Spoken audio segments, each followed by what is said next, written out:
A sudden draft from a window that was supposed to have been closed. A chill at the back of the neck. Groans, creaks, and bumps in the night. Man has always been frightened by the dark, troubled by noises just beyond the reach of lights, occurrences just beyond the reach of understanding. A very dark, hooded, evil presence came from the hall. I didn't even have to see her distinctly. I just knew this is trouble, you know, and I've got to do something about it. A ghostly apparition in the dark of night. What was it? And why did it come?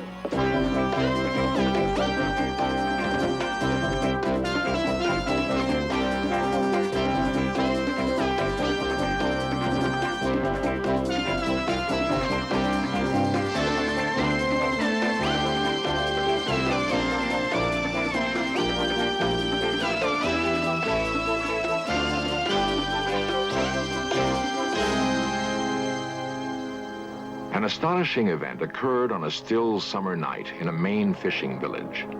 An event witnessed by the latest occupants of a house with a long history. An event which prompts tonight's search. This series presents information based in part on theory and conjecture. The producer's purpose is to suggest some possible explanation, but not necessarily the only ones, to the mysteries we will examine.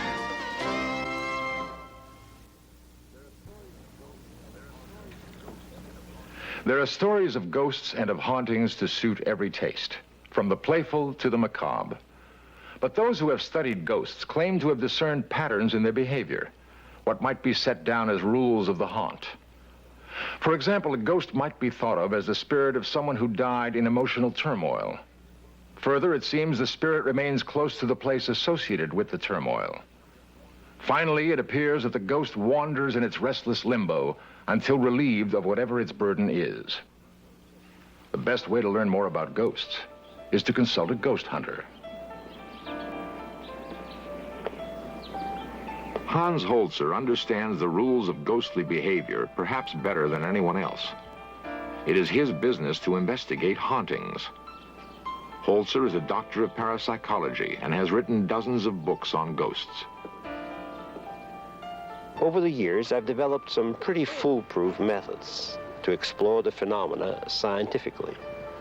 I've used highly sensitive cameras and even more sensitive people, psychics, to get information which will lead to the discovery of a ghost. But in all my years of ghost hunting, I have never been afraid. After all, a ghost is only a fellow human being in trouble. Holzer may not be frightened by ghosts, but most of the people who call on him for help are. Perhaps this is because it is all so strange, because people instinctively fear what they do not understand.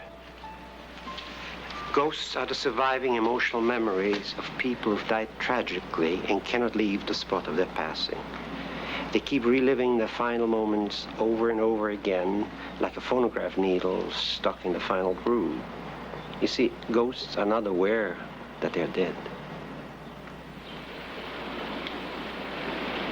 Ichabod Crane and the Headless Horseman came to life in the home and the work of Washington Irving. Some who care for the author's retreat think Irving may still be around himself. Holzer was asked to find out.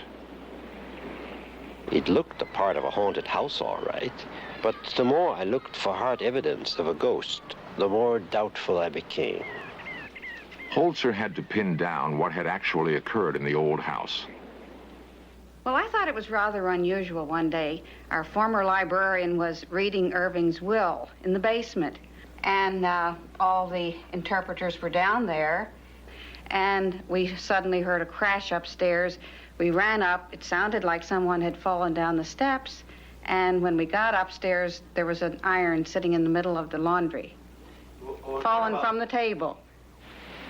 Ghosts have been known to do such things, but Holzer feels there must be a suitable motive. He talked to Joseph Butler, curator of the Irving Museum and Library. During your years here, have you ever heard of any legends alleging that ghosts or uncanny happenings abound here? Well, of course, Irving himself said that when he died, he was sure that he would return to haunt Sunnyside as a friendly ghost.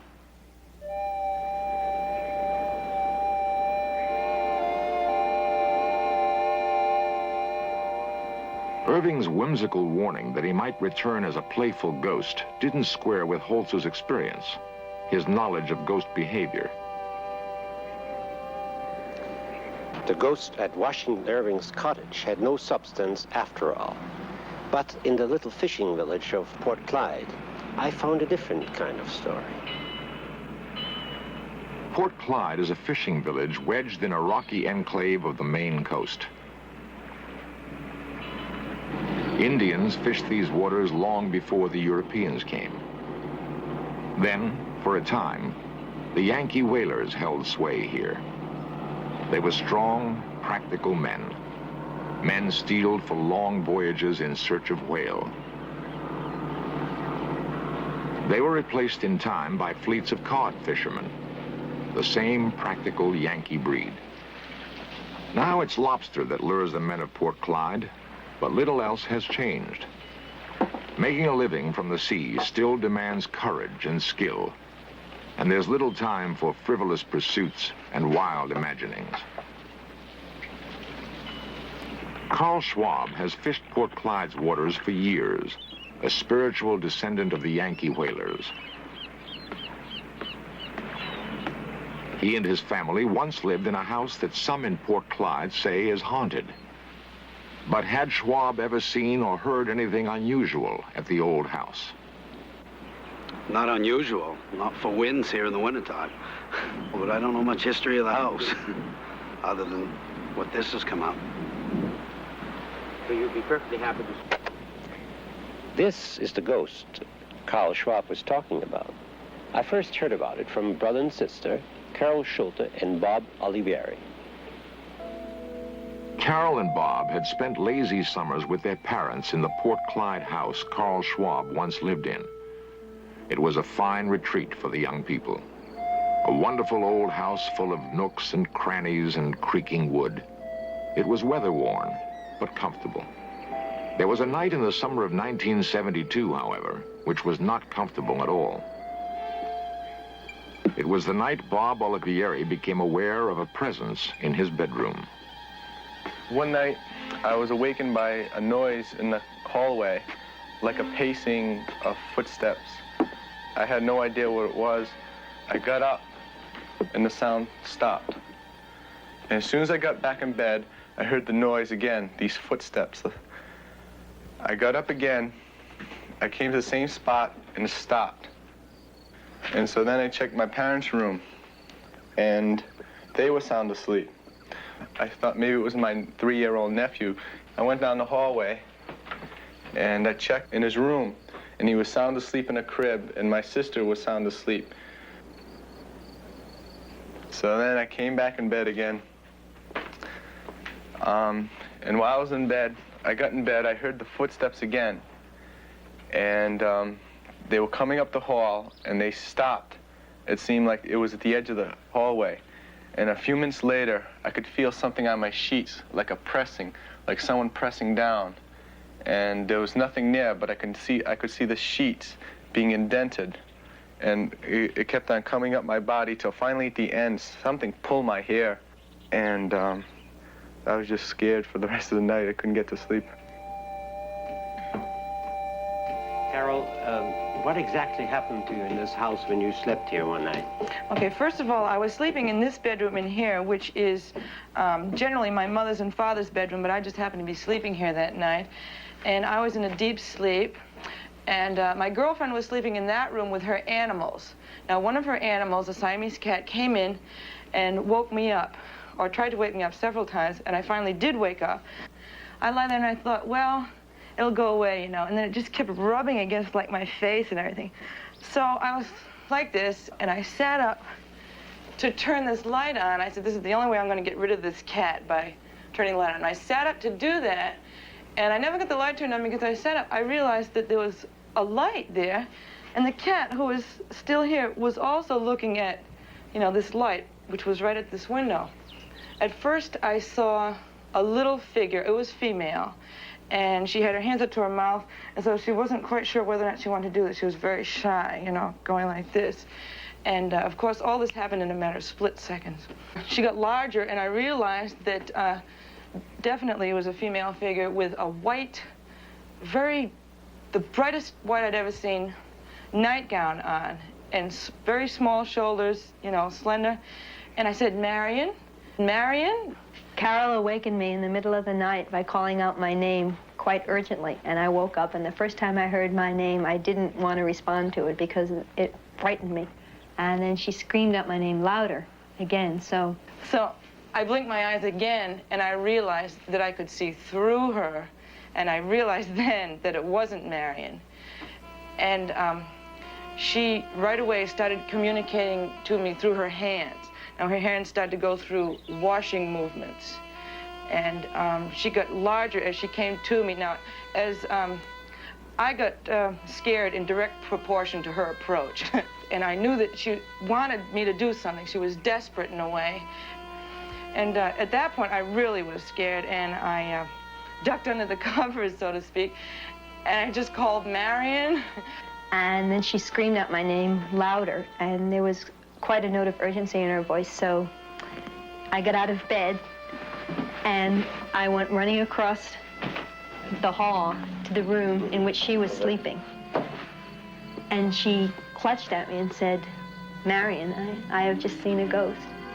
And I believed her because it was very real. Past my fear, I sensed that there was something evil. There was an evil presence. If Bob, Marion, and Carol truly experienced a ghostly visit, then Hans Holzer must determine whose ghost was abroad that night and find a way to put it to rest.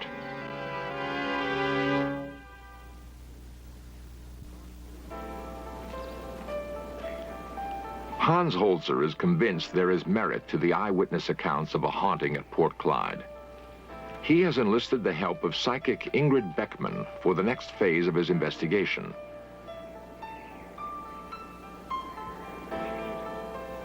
Ingrid works as a book designer for a New York publisher. She became aware of her psychic abilities, her special sensitivities to emanations 5 years ago, and has worked with Holzer on a number of similar investigations. She knows nothing about Port Clyde, the former occupants of the old house, or the circumstances of the haunting.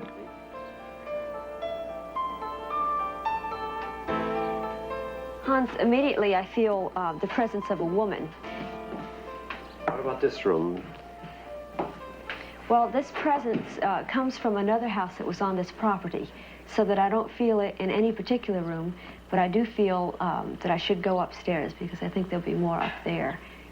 Hans depends on Ingrid's sensitivity to impressions of the past that may remain in the structure, and to any non-visible emanations she may detect.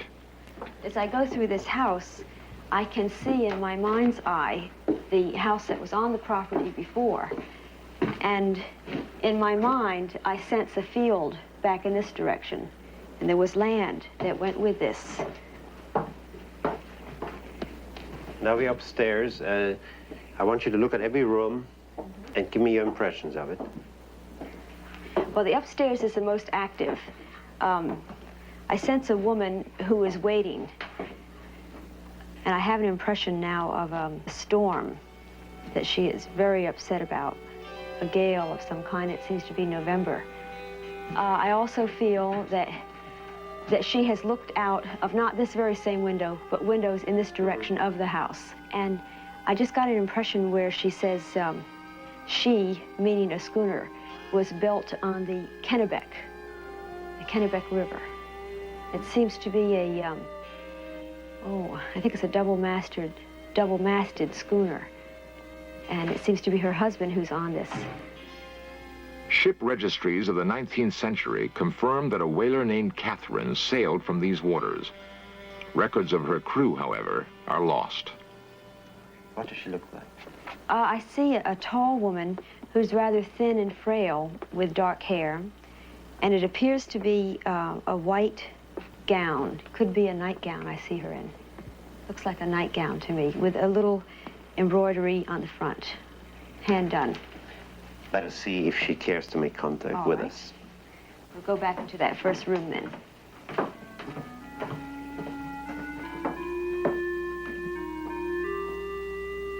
If the entity is present and wishes to talk to us, we've come as friends. She's very unhappy here, Hans. She says her family hails from England. I get her name is Margaret. Margaret what? Something like H or something of that sort. I'm not getting the whole name. What period are we in now? This is, now she says 1843. She's very unhappy because she wanted to settle in Kennebunk. She does not like it here. She doesn't like the responsibilities of the house. How did she get here? Her husband liked it in this fishing village. She was very unhappy about his choice. Now, is she here? She calls Kennebunk the city. That to her is a center. Why is she still here? She's left with all this responsibility. Her husband went on a ship. Her husband had a commission What kind of a commission? on a whaling ship. What was the name of the ship? St. Catherine or St. Catherine's. The ship didn't come back. No. Where did they get married? In what church? Lutheran. Does she remember the name of the minister? Thorpe. Thomas Thorpe. When they were married, was that in this town? No. What town was it in? Long way away. Some kind of a province of a place. And they came right here after that. Went into Saco. And then where did they move to? Clyde. Port Clyde. Now, she and her husband lived here alone. 2 children. What were their names? Philip. But he went to sea. And the other one? Francis. Did he go to sea too? No. What happened to him? I think Francis died. What did he die of? I get cholera. What? Cholera? And He was 17. Ingrid has come up with some hard information about the ghost. The family name Hatton, the time they lived in Port Clyde, and a ship named Catherine.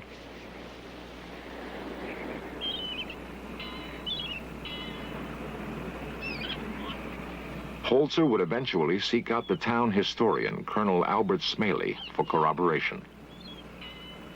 now, to the best of your knowledge, does the name Samuel and Hatton mean anything in connection with this area?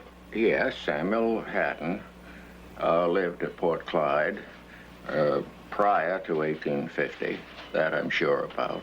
What profession did he have? Sailor. Was there a ship called the St. Catherine in this Yes, part? there was. And would it have been built at the Kennebec River?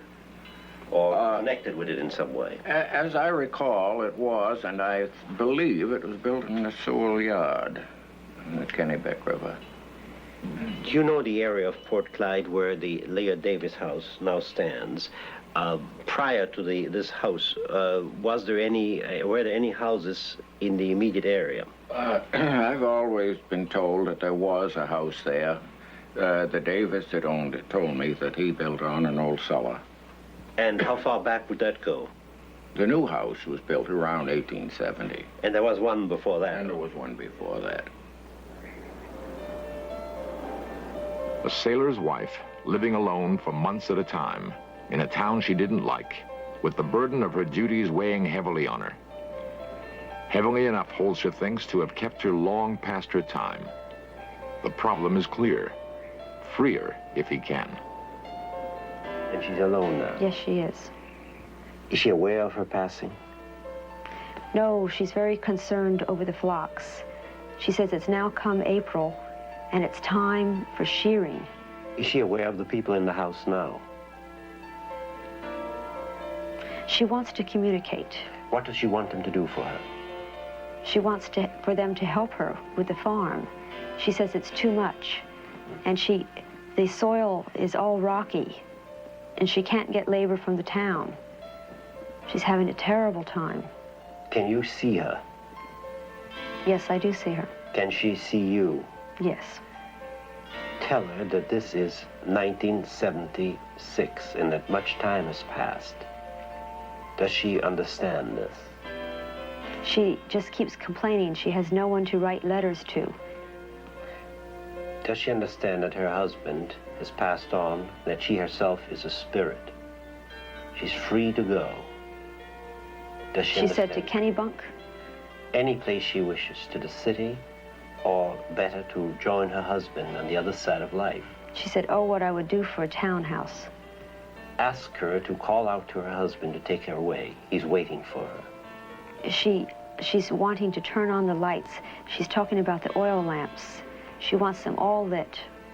Tell her the people here will take good care of the house, of the lamps, and of the land.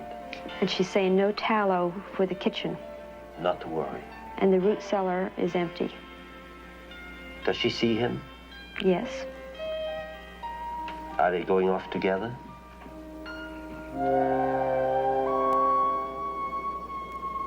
Only time will tell if Hans Holzer was successful.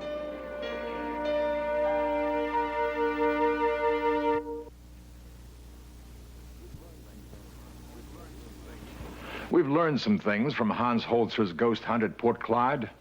Learned, for example, that if we accept the possibility that ghosts exist, we can begin to study their behavior in a systematic way. The study of ghosts is more than just a fascinating mental exercise, however. If Professor Holzer is right about ghosts being nothing more than people in trouble, it is our responsibility to help them. It would be nice to think that help would be available to us if our lives went awry, if our spirits were to move restlessly in the night.